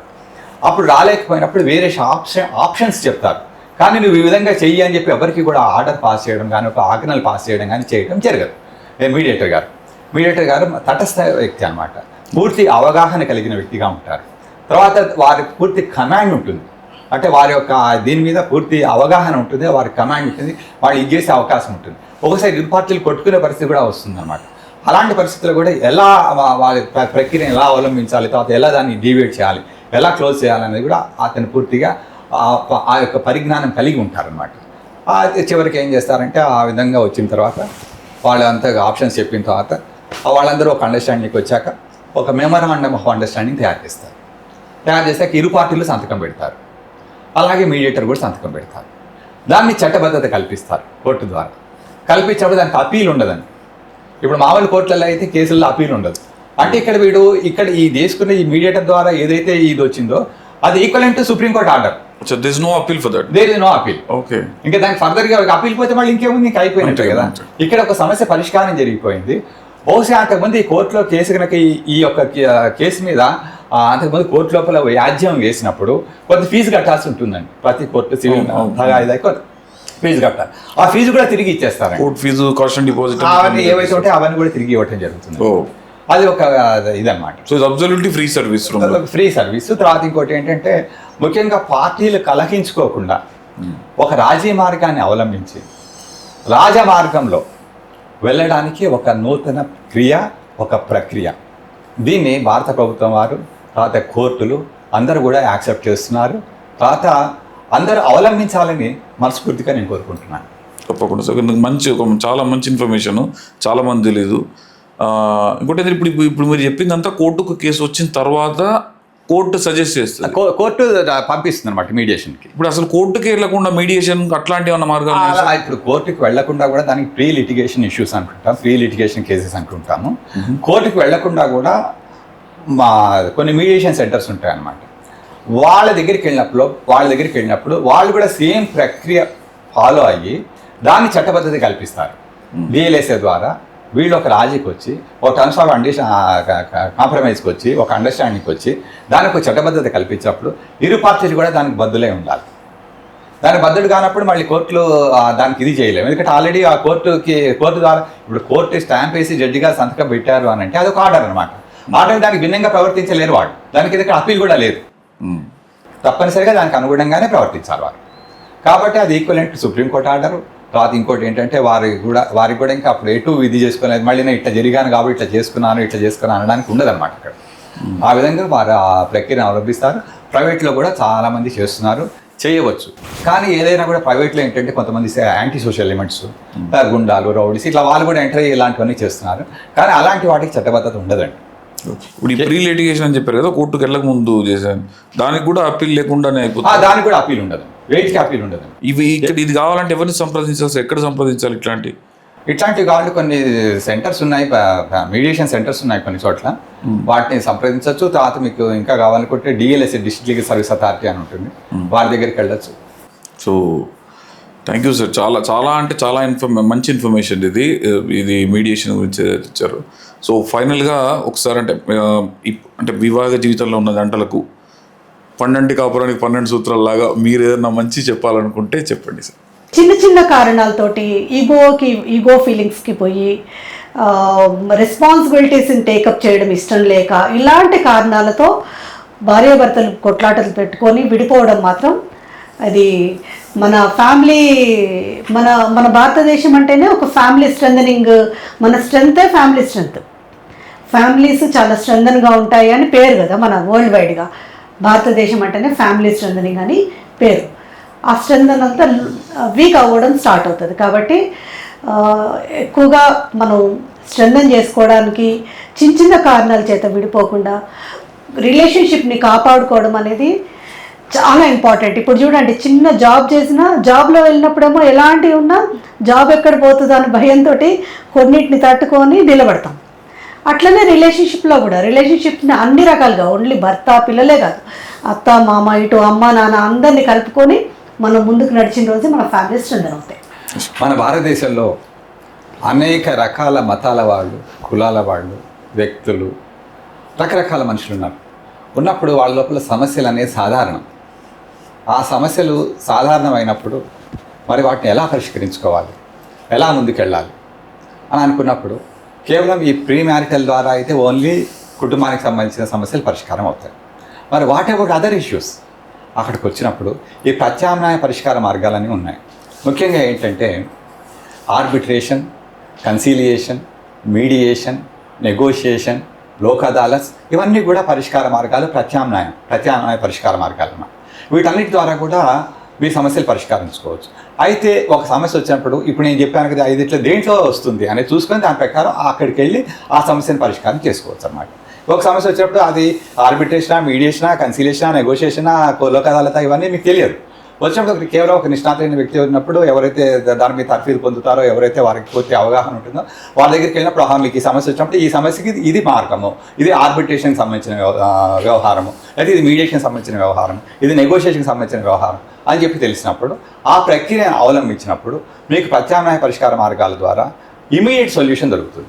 10 ఏళ్ళు ఆగటము, తర్వాత గోడంత ఫీజు కట్టడము, తర్వాత 10 సంవత్సరాలు తిరగటము కోర్టు చుట్టూ, తర్వాత ఈ వ్యవస్థల్లో ఈ బాధలు, కష్టాలు, నష్టాలు ఇవన్నీ పడే బదులు మీ యొక్క జీవితాన్ని సుఖమయం చేసుకోవడానికి, ఆనందమయం చేసుకోవడానికి ప్రత్యామ్నాయ పరిష్కార మార్గాలు చట్టబద్ధత కల్పించారు. కాబట్టి ఇది ఈరోజు కొత్తగా ఉన్న వ్యవస్థ కాదు, ఎప్పటి నుంచో మనకి రామాయణ భారత కాలం నుంచి కూడా ఉంది. కాబట్టి దీన్ని ఈరోజు రికగ్నైజ్ చేసి భారత ప్రభుత్వం వారు, మన న్యాయ వ్యవస్థ వారు దానికి ఒక ప్రత్యేక ప్రతిపాదిత కల్పించారు. కాబట్టి మీరందరూ కూడా మన శాన్ స్టూడియో తరఫున మీరందరూ కూడా ఉపయోగించుకోవాలి. తర్వాత మీరందరూ కూడా దాన్ని ఆచరిస్తూ తర్వాత మీరు దానికి కోర్టులకు వెళ్లకుండా ఈ విధంగా మీ సమస్యలు పరిష్కారం చేసుకోవడానికి ముందుకు వస్తారని, రావాలని మనస్ఫూర్తిగా కోరుకుంటున్నాను. సెన్సిటివ్గా ఉండడం, కాన్షియస్గా సెన్సిటివ్గా ఉండడం, ఎప్పుడు మొనాటమీలోకి వెళ్ళి బతకకుండా కొత్తదనం, నేను నా భార్యకి ఏ విధంగా ఇంకొంచెం ఆనందం చేకూర్చవచ్చు అనే ఆలోచన భర్త చేయడం, భర్తకి ఏ విధంగా నేను ఆనందంగా పెట్టాలనే భార్య చేయడం, అదొక కలిసి ఉండే విషయాలు కావచ్చు, బయటకు వెళ్ళి వచ్చే విషయాలు కావచ్చు, ఒక హాలిడే కావచ్చు, ఇచ్చే సమయం కావచ్చు, అన్నిట్లో కాన్షియస్గా జీవించడం, ఇలాంటి కొన్ని టిప్స్ని ఫాలో అవుతే 99.9 ఏ సమస్య రాదు. వచ్చినా ఇది నిజంగా ఉన్న జంటలు ఆ సమస్యను పరిష్కారం చేసుకొని ఎన్నటికీ వాళ్ళు ఓడిపోరు, గెలిచి ఒక సక్సెస్ఫుల్ కపుల్గా వాళ్ళు జీవిస్తారని నేను నమ్ముతున్నాను. So thank you so much అండి ఉదయరాణి గారు, విజయభాస్కర్ గారు, శ్రీనివాస్ గారు. చాలా విషయాలు ఈరోజు సమాజానికి ఉపయోగపడే విషయాలు, వైవాహిక జీవితానికి సంబంధించిన ఉపయోగపడే విషయాలు చాలా తెలియజేశారు. అండ్ నేను పిలవగానే వచ్చి ఇక్కడ ఇంత టైం స్పెండ్ చేసినందుకు thank you so much sir. నమస్కారం. సో చూసారు కదా వ్యూవర్స్, మీకు అంటే చాలా ఇన్ఫర్మేటివ్ వీడియో అయితే ఇచ్చాను అనుకుంటున్నాను. ఈరోజు వివాహం చేసుకుని చాలా సమస్యలు ఎదుర్కొంటున్న వారికి కొంతవరకు సమస్యకు పరిష్కార మార్గాలు అయితే చూపించాలని అనుకుంటున్నాను. నేను కాదు, అంటే మనం వచ్చిన పెద్దవాళ్ళు వాళ్ళందరూ చాలా అనుభవజ్ఞులు. వాళ్ళ అనుభవాన్ని అంతా క్రోడీకరించి దానిలో ఉండే సమస్యలకు పరిష్కార మార్గాలు అయితే చాలా వరకు ఇచ్చారని అనుకుంటున్నాను. ఇంకేదైనా మీకు ఇష్యూస్ ఉన్నా కూడా, ఇంకేదైనా ప్రాబ్లమ్స్ ఉన్నా కూడా వాళ్ళ నెంబర్స్ లాస్ట్లో ఎండింగ్లో మీకు ఒక స్లైడ్ పెడతాను. సో దానిలో వాళ్ళ నెంబర్స్ కూడా ఉంటాయి, మీరు డైరెక్ట్గా కాంటాక్ట్ కావచ్చు. అండ్ ఇంకేదైనా ఇప్పుడు ఇక్కడ చర్చించని సమస్యలు మీ దగ్గర ఏమైనా ఉన్నా కూడా వాళ్ళ దగ్గర పరిష్కార మార్గాలు ఉంటాయి. ఇందాక చెప్పిన మీడియేషన్లో కానీ వాళ్ళందరూ కూడా దానిలో వర్క్ చేసేవాళ్ళు. సో కాబట్టి మీ సమస్య ఖచ్చితంగా పరిష్కార మార్గం అయితే వాళ్ళు ఇస్తారు. And they are not commercial people and they are government service people ఉన్నారు. కొంత మీకు డెఫినెట్గా హెల్ప్ చేస్తారని అనుకుంటున్నాను. సో వాళ్ళ నెంబర్లు అయితే మీకు చివరిలో ఇస్తాను, చూడండి. ఇంకేదైనా సమస్యలు రాకూడదని కోరుకుంటున్నాను. ఎవరు కూడా సమస్యలతో ఉండొద్దు అనేది నా ఉద్దేశం. బట్ నిజంగా అన్ని చూస్తున్నా కూడా సమస్యలు వచ్చిన వాళ్ళు ఎవరైనా ఉంటే వాళ్ళని సంప్రదిస్తే వాళ్ళు ఖచ్చితంగా మీకు సమస్యకు పరిష్కారం అయితే తెలియజేస్తారని అయితే అనుకుంటున్నాను. ఓకే, సో ఈ వీడియో కనుక మీకు నచ్చినట్టయితే, ఇన్ఫర్మేటివ్గా ఉన్నట్టయితే మీరు కింద కామెంట్ చేయండి అండ్ లైక్ చేయండి. ఇంకా నెక్స్ట్ టాపిక్ ఏది తీసుకోవాలో మీరు చెప్తే మీ సూచనలు సలహాలు కూడా పాటించి ముందు ఆ సమస్యలు కూడా అడ్రస్ చేసే ప్రయత్నం అయితే చేస్తూ ఉంటాను. సో లైక్ చేయండి, షేర్ చేయండి. అండ్ కొత్త వాళ్ళు చూసే వాళ్ళు సబ్స్క్రైబ్ చేసుకోండి, పాత వాళ్ళు ఉంటే లైక్ చేయండి. ఎందుకంటే మీరు లైక్ చేస్తే చాలామందికి వీడియో రీచ్ అవుతుంది కనుక లైక్ చేయడం మర్చిపోవద్దు. అండ్ మీకు దీని మీద భిన్న అభిప్రాయాలు ఉన్నా, మంచి అభిప్రాయం ఉన్నా, ఏదున్నా కింద కామెంట్ రూపంలో తెలియజేయండి. సో అది మాకు నెక్స్ట్ మళ్ళీ చేసే వీడియోల్లో ప్రాపర్గా చేసేయడానికి అవకాశం అయితే కల్పిస్తాను అనుకుంటాను.